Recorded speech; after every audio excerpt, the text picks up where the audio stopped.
I am with you with the era of advanced business and financial management. Okay, so here comes another set of questions for you. That is for 80 days, 80 classes. Okay, here comes the first question, everyone. The first question, just don't go with the number there, it's just a mistake there. The capital structure implies that the plus the reserves and surplus plus the long term borrowings, or share capital plus the long term as well as the short term debts, or is it share capital plus the long term debts, or is it equity and preference share capital? Okay, so when we talk about this, that is a capital structure, this means the way the organization is keeping its invested money. That means in which they are debt as well as their equity. So, in this case, the correct answer would be what? The correct answer would be the share capital plus the reserves plus the long term debts. That means we are keeping an eye on the debt as well as the equity of the organization. But as per the concept, what we do here is that when we are calculating it, the equity would be basically owner's funds and the debt would be only and only long term. No short term is added in this area. Right?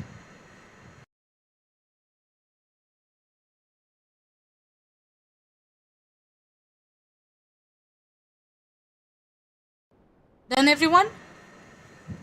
So, if I talk about the debt structure, then capital and equity are those amounts that we have invested in the business. But this is a blend of whatever I am putting in and whatever other people, if I am not able to put in that much amount of money, then what is the amount that other people are putting in for me? Next point, that is, what do you mean by the financial leverage? What is financial leverage accordingly to you? The financial leverage, there are two kinds of leverage actually. There is financial leverage and the second one is operating leverage. Operating is for the day-to-day business. If I'm investing in the business, then it would be operating. Otherwise, it would be financial leverage. Financial leverage can be stated as something that involves the, what do you mean by leverage, everyone? That means we are giving some kind of power to the business. Now that particular thing is called leverage. So in this case, what would be the answer according to you? Is it EBIT upon EAT, that is earning before interest as well as tax divided by earnings after tax, or EBIT upon EBT, earnings before tax, or earnings after interest and tax and earnings before tax, or this is basically contribution divided by EBIT? According to you, what is the correct answer?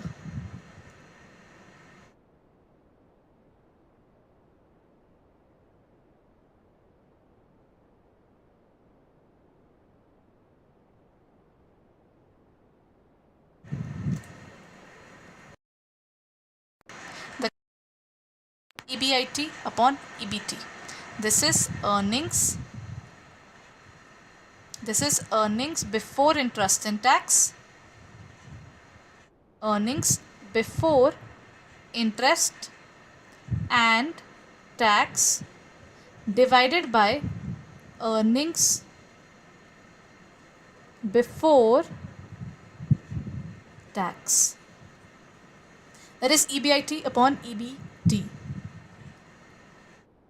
Next point, which of the following is the most serious problem that might arise due to excessive reliance on the internal recruitment? If the organization is involved in too much recruitment, they're just putting more and more and more people into their organization, what does it cause? Does it cause reduced job performance, or high labor turnover, lack of motivation, or internal resistance? If the number of people are increasing day by day, now something that will happen is over recruitment will be basically a weird situation, right? If we rely on the people who are working in the lower area, then they are shifted to the next, promotion is given to them time and again, they will become lethargic. They'll be like, acha, this job is mine, and at the same time, however I work, I'll be still promoted. Now this ideology that I'll be still promoted will kill their performances, because they are not being competitive anymore. They are just doing their work, and that too in whatever performance they are looking forward to. These things are not helping them to grow further. If it is not helping them to grow further, what they need is they need to do something about that scenario. When they want to increase that particular thing, this is not lack of motivation. They know our job is secured, what can be done. Then the job performance can be hampered. The high labor turnover will never be there, internal resistance will never be there. But the problem is excessive reliance on internal recruitment. When we ask yes, there's one more problem. If I the correct answer, no doubt the job performance would reduce, but still the problem of internal recruitment would be more than that. Why? Do you know, when you rely on internal recruitment a lot, the moment you find someone who is better than the person who's recruited, from the lower level, that means a person who started from the you can say finance level, then he rose up to the CEO. The moment he wants to be an MD, someone else becomes an MD, this person will have an internal resistance. Even though he knows that particular person deserves to be an MD, he'll still fight with it. He'll still be fighting that, nay, nay, I deserved it. Why is this person sitting into that position? Why? Because there's a resistance from their side. Because according to them, since they had been sitting in the organization for so long, they should be given a promotion. That particular ideology is very, very dangerous. So that is the internal resistance. Right? Next question. Then, what do you talk about? Which of the following formulae is used to calculate the degree of combined leverage? That means the combined leverage is for both the operating and the financial.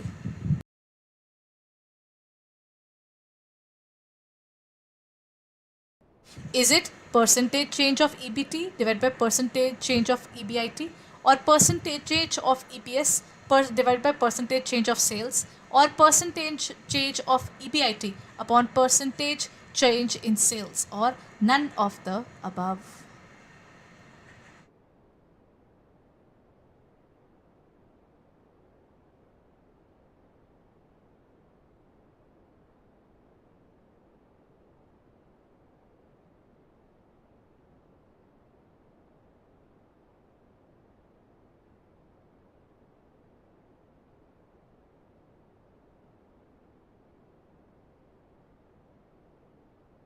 What would be the correct answer?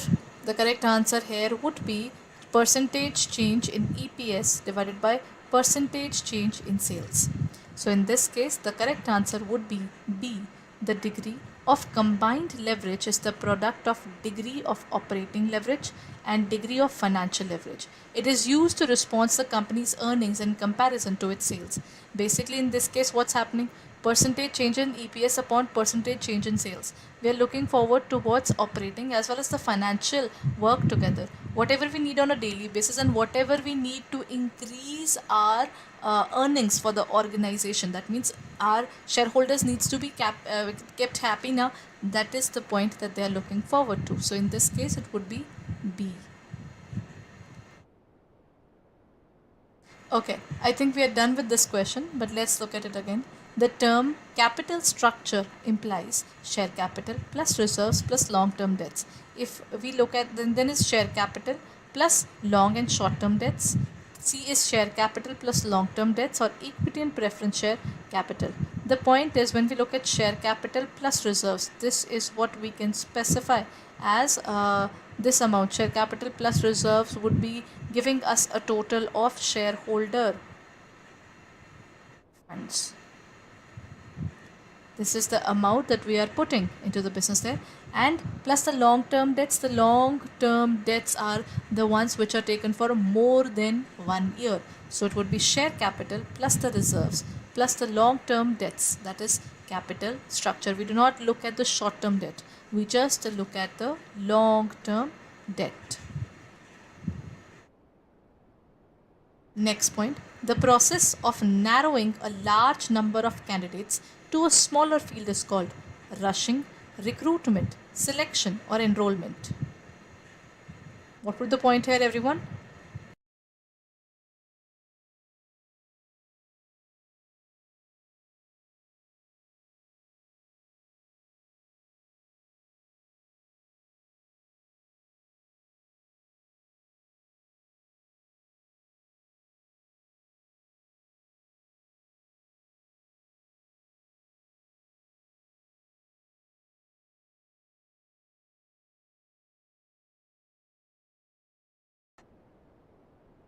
the process of narrowing in a large number of candidates.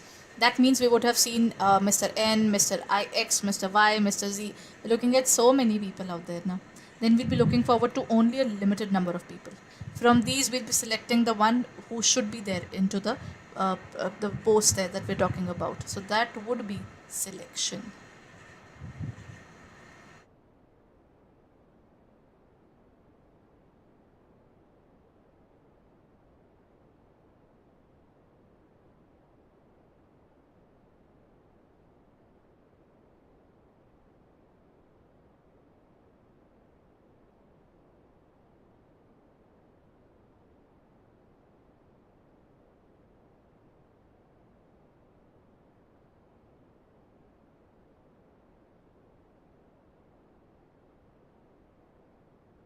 Done, everyone?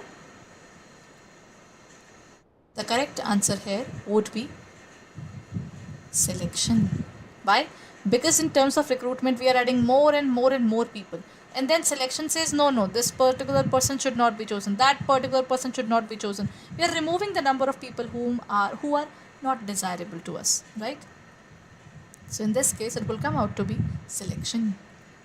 Next point, one can be sure about the future course of actions by making good plans. Reasoning, planning brings certainty in future course of actions of an organization. First, reasoning is correct, but A is not correct. A is correct, but R is not correct. Both A and R are correct, or both A and R are not correct. What would be the correct answer, everyone, in this case?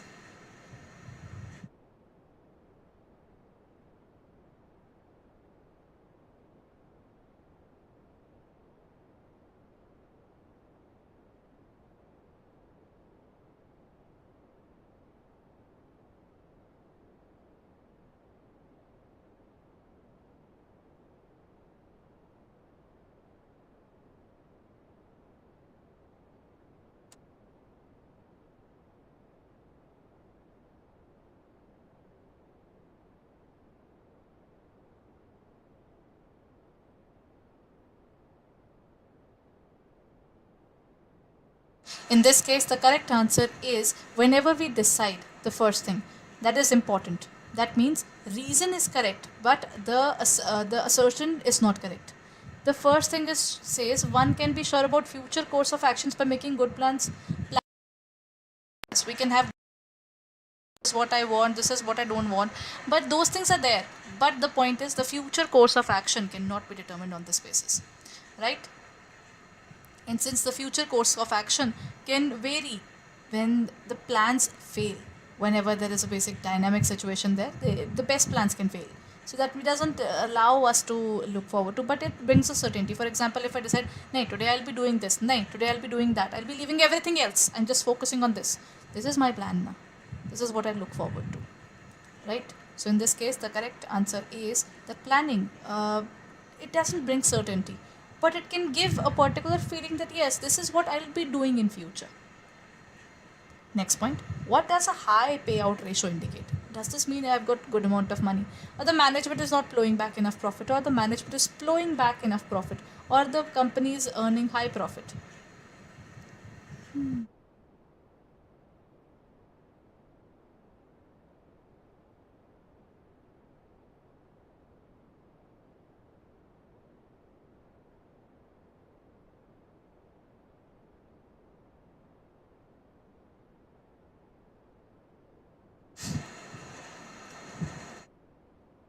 A high payout ratio would mean that the organization is not keeping enough for themselves. This means this is a negative point. The management is is not plowing back their profits. They are not putting back the money they have. So this is a negative point rather than being a positive point, because the organization is not keeping even a single penny for themselves. That is not good for them now. How will they grow further now? To grow further, they need to keep the money with themselves, right? So it's a negative point. The management is not plowing back its profit. High payout ratio means if you are earning 10 rupees, you are giving 8 rupees. Why are you just saving those rupees too now? It's of no use. You need to save more. In order to have more money for your future, you'll have to save more. Isn't it?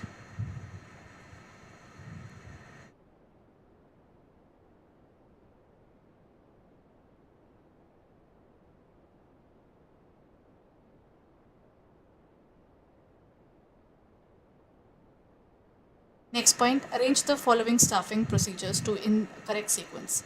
Determining sources of personal supply, then preparing personnel specifications or selection of personnel or determining personnel characteristics. What is the correct way of looking forward towards a person that we want to keep? Source of personal supply, then preparing that particular person for specifications, selection of a personnel or determining. The correct answer would be A. First of all, you look at the kind of person that you want. Then you determine what kind of people you're looking forward to, the options that we're looking forward to. Then among the options you will determine the characteristics. Acha, the particular person that I want should be like this. Then you will look forward to that particular characteristics, and then based upon whatever you want, you will decide the fourth level, selection of the person that should be chosen by you. Right? Next question. The managerial function of staffing is most closely related to controlling, leading, marketing, or organizing.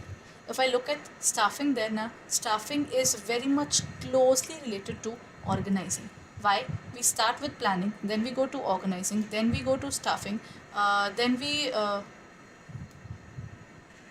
go to directing, and then we go to controlling. That is post corp to be taken there. It is basically planning, organizing, staffing, directing, and controlling.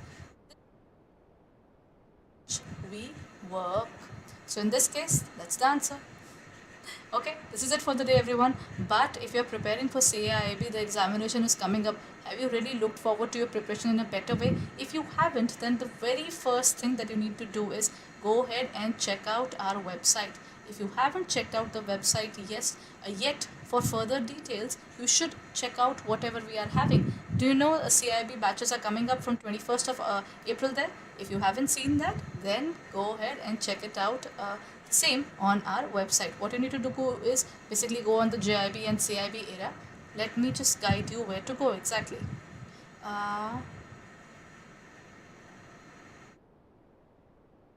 You have to go onto our website. That is www.adda247.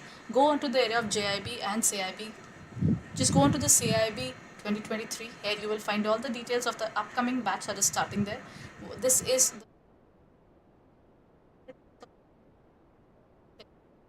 there. Along with this, you will be getting the entire classes time period, that is 7 to 8 p.m., 7 a.m. to 8 a.m. ABFM is also there, BRBL is also there. All the classes are already specified here, right? So you can check out all the classes that will be starting in this upcoming period. If you're looking forward to it, what can be done? You can actually use the code Y541 and get a discount of up to 78%. This is 77 if you have your app. Then with the using of app there and using the particular code Y541, you can get it for an amount of 77% discount. That means this will give you 5519.77. Acha, along with this, there's one more option. If you're looking forward to this examination and you're like, nay, I want more. You also want the elective examination, but you're also looking forward to the revision batches and you don't want to pay time and again. So you can be economically better in this case.